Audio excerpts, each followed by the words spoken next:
What's wrong? That day, my 10-year-old daughter had cooked to celebrate my birthday. The meatloaf she made looked delicious. However, after eating it, my husband suddenly started suffering and collapsed with foam coming out of his mouth. As I hurried to try to call an ambulance, my daughter said, "Stop. I did this to Dad." Those shocking words froze me. What on earth is happening? After this, a series of surprising truths were revealed, making it a birthday I would never forget. My name is Kingsley, 45 years old. I quit my job when I got married and have been a housewife ever since. My husband, Andrew, who is 2 years older than me, works in sales at a large company and is known for his top performance. I met Andrew through a mutual friend, Caroline, who has been my best friend since college. Andrew and Caroline were colleagues at the same company, and the three of us started meeting together. Eventually, Andrew and I began dating and got married. Even after our marriage, we continued to have a close relationship with Caroline, who, being very dedicated to her work, remained single, saying she had no interest in marriage. We have a daughter named Alice. She was a bright child who learned words faster than others and could remember the names of things after being taught just once. Alice showed a strong interest in cooking and, by the age of 3, was already holding a knife and standing in the kitchen with me. On weekends, the three of us enjoyed meals made by Alice. However, our happy daily life began to change when Alice turned 10. Andrew's work suddenly became very busy, and he started coming home late every day, no longer having meals at home. He used to always eat at home no matter how late he came back. What's going on? Moreover, from that time, Andrew's attitude clearly became colder.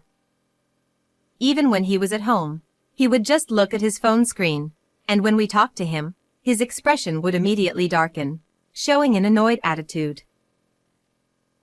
Alice couldn't help but notice this. "Hey Mom, is Dad tired from work lately? He always has a scary face." I'm sorry, Alice. It seems like he is very busy every day. You must be lonely not being able to play with him. Seeing Alice's sad expression as she looked down, I thought I couldn't let this continue and decided to talk to Andrew. That day, Andrew came home late again and didn't get to see Alice. After changing his clothes, he lay down on the sofa and started fiddling with his phone. Seeing him smile at the screen, I thought, maybe he's in a good mood now, and walked over to him. "Thank you for working so hard until late every day. I understand that you're very busy lately, but could you make a little more time for the family?" What? Are you complaining to me? Who is working so hard every day until I'm exhausted? His smile disappeared, and he responded in a strong tone, frowning. I instinctively braced myself. "I can endure it, but isn't it unfair to Alice?" I want to be with Alice if I have time too. But it's work, so there's nothing I can do. Do you even know who we owe this good life to? Fearing that Alice might hear Andrew's loud voice, I gave up on discussing it that day. However, Andrew's work only got busier, and he started saying he had to work on weekends too, leaving the house even on holidays. He never had to work on weekends before. Could it be? Recalling Andrew's recent behavior, I couldn't help but suspect he was having an affair, so I consulted my friend Caroline. However, she laughed it off, saying I was overthinking it, and I convinced myself that Andrew would never do such a thing. Still, my anxiety didn't go away as Andrew continued to be absent from home. Seeing my distress, One day Alice suggested we cook together. Alice had inherited an old laptop that Andrew used for work and enjoyed looking up recipes on it. You're worried because I'm not feeling well, right? Thank you, Alice. Mom, you always say that we should eat something delicious when we're feeling down. I felt guilty for making Alice worry and decided to have fun cooking and eating together. There's no point in moping around. I need to fix my relationship with Andrew for Alice's sake. I resolved to do so, but Andrew's busyness didn't ease up. Then, something happened that added to my already troubled mind. One day, Alice's teacher called, saying, I'm worried because Alice has been forgetting her homework and other things lately. Alice, who was usually very responsible, always did her homework and prepared her things for the next day without being told. Come to think of it, Alice has been acting strange lately. I wonder if something happened at school. Around this time, Alice, who used to love cooking, started spending more time alone in her room. You seem down. Are you okay? Yeah. I just had a little fight with a friend. Don't worry, Mom.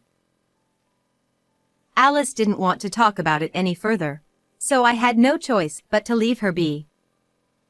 Still, it's better than not being able to talk at all. But when we had meals with Andrew, she would quickly eat and return to her room without saying a word. Hey, don't you think Alice has been acting strange lately? That's normal for girls her age.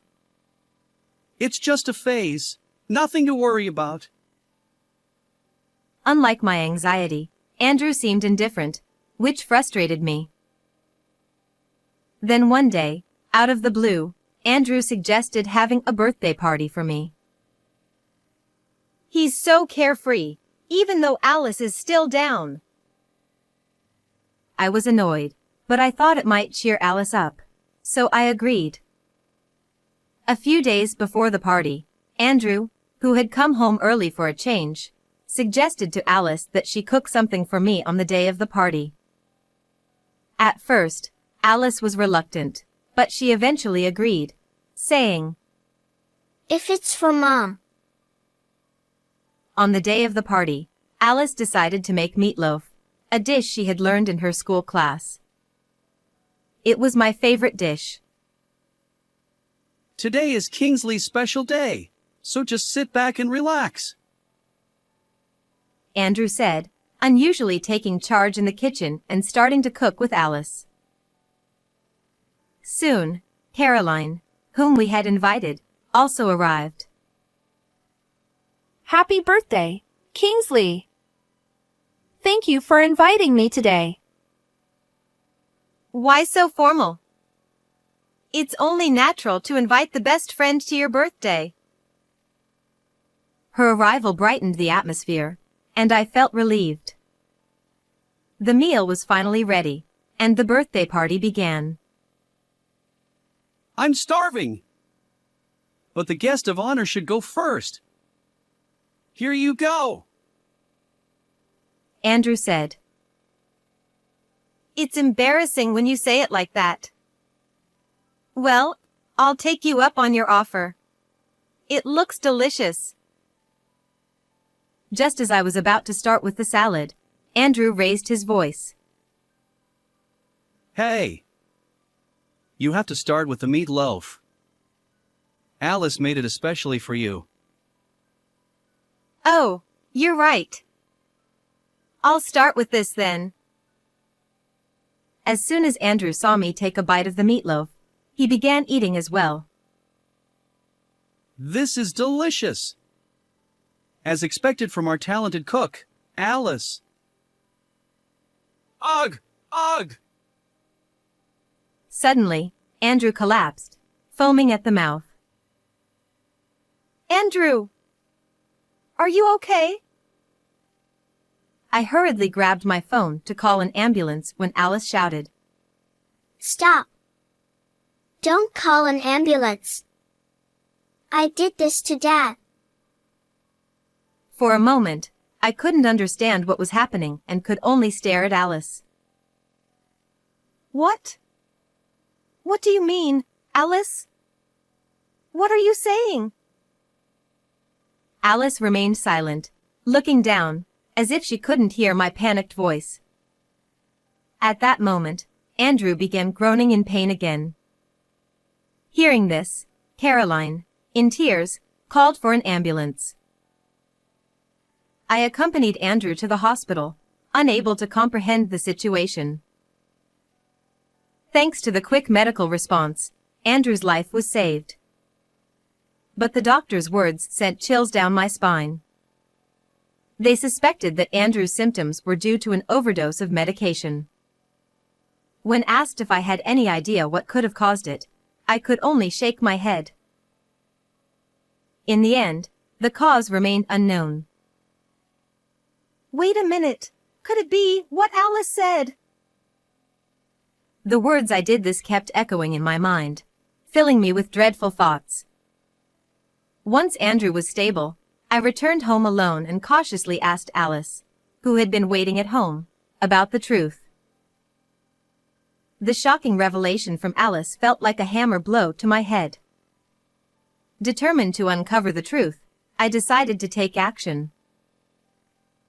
2 weeks later, Andrew was discharged from the hospital. To celebrate his recovery and make up for the interrupted birthday party, I suggested we have another party. However, Andrew seemed reluctant and made a sour face.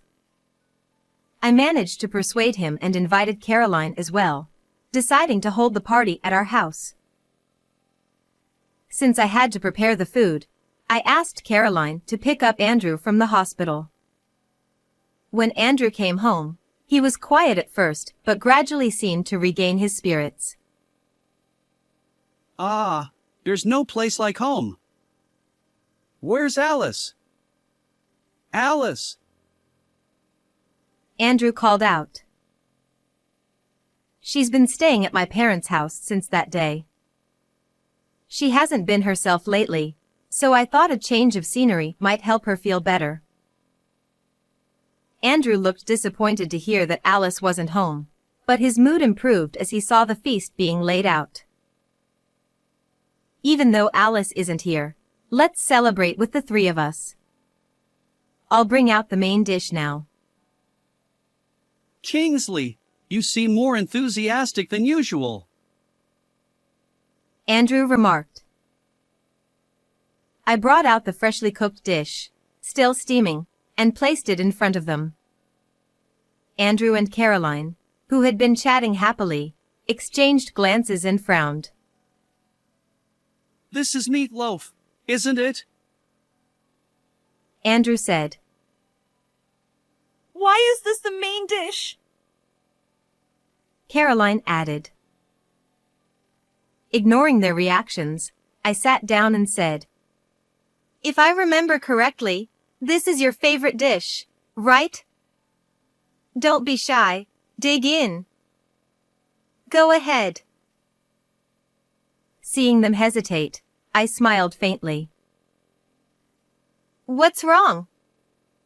Is there a reason you don't want to eat? Looking startled, they cautiously took small bites. Kingsley's meatloaf is always delicious. Andrew said. Really? You've always been a great cook. Caroline added. Trying not to laugh at their awkward smiles, I began eating as well. Yes, I did a good job. Ugh, ugh. Hey! Are you okay? Could it be that there's poison in it again? Andrew shouted, panicking as he saw me clutching my throat. He didn't seem to realize he had just made a slip of the tongue. I stopped pretending to be in pain and said, Just kidding. What? That's not funny. There are things you can joke about and things you can't. Andrew snapped. Andrew's right. You're such a nasty woman. Caroline chimed in.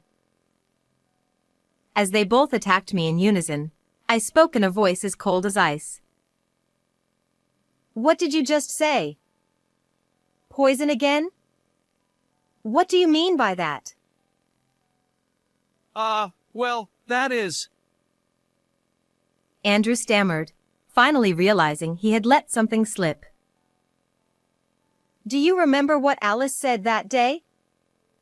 I did it to Dad. I asked her what she meant by that. What did she say? Andrew asked, visibly shaken, with sweat starting to form on his forehead. She said she saw you put something in my meatloaf. That's why she switched your plate with mine. It wasn't me. I don't know anything about it. Andrew desperately tried to deny it, and I was utterly disgusted. That's right. Andrew would never do such a thing.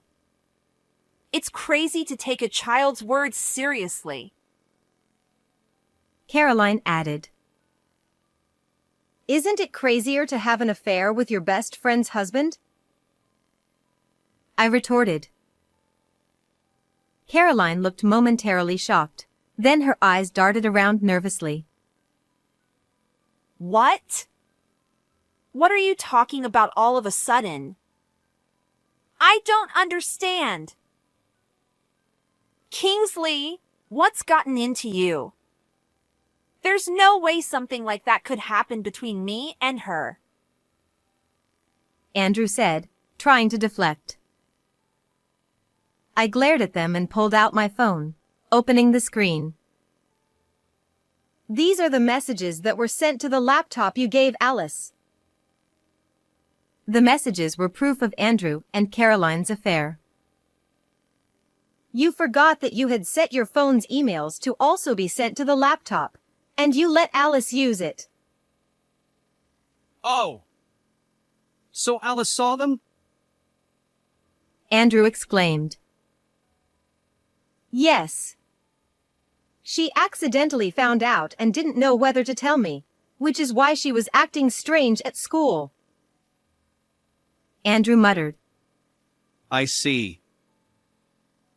And then smirked. Well, if it's all out in the open, there's nothing I can do. It just so happens that my affair partner was your friend. Even knowing that Alice had discovered the affair, Andrew showed no remorse. She's not just a friend. She's my best friend. Do you have any idea how it feels to be betrayed by someone you trusted? I will never forgive you too. As I seethed with anger, Caroline chuckled. Oh, I've never thought of you as my best friend. Even I wouldn't stoop so low as to go after my best friend's husband. Of course not. A real friend wouldn't plan to kill me, I said, taking a deep breath to calm myself. What are you talking about? Caroline asked. I borrowed Alice's laptop and found evidence that you two planned to poison me on my birthday. What? But what would we gain from that? Caroline asked. Insurance money, I replied. Andrew and Caroline looked shocked, clearly not expecting me to know that much. However, Andrew quickly returned to his usual self. What you said is true.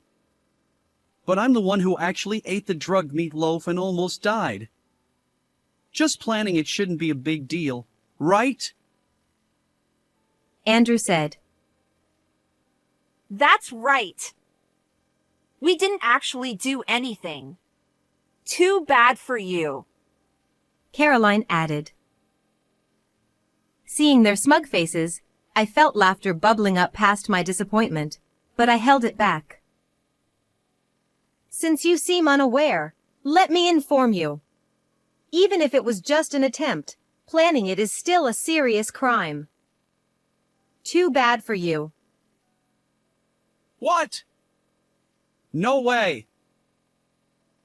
Andrew exclaimed, clearly shaken by this new information. Of course, I recorded this entire conversation. Your confession is all there, so it's as good as a signed confession. As I laid out the harsh reality, Andrew suddenly spoke up. Kingsley, I was just manipulated by Caroline. I'll break up with her right now. Let's start over. How could you? Trying to save yourself. You're the one who suggested going after Kingsley's insurance money. Caroline retorted. Don't lie. You were the one who planned it. Andrew shot back. Watching them blame each other, I was utterly disgusted and just stood there silently. I will divorce you, Andrew. And I will demand alimony, so be prepared. Not only will I be arrested, but I'll also lose money. Andrew muttered, looking as if the world had ended. Caroline, smirking, watched him with amusement. And you won't be laughing either. You'll pay alimony too. After all, I'm a nasty woman, right? Why did it come to this? My life is over. Caroline cried, collapsing and sobbing, but I felt nothing. I told you, I will never forgive you too. Enjoy your time together in prison. Seeing their stunned faces, I felt a sense of relief. The evidence I submitted was crucial, and Andrew and Caroline were arrested for their crimes. My divorce from Andrew was finalized, and I demanded $50,000 in alimony and $120,000 in child support. Andrew paid it all in a lump sum by selling his savings and the apartment we lived in.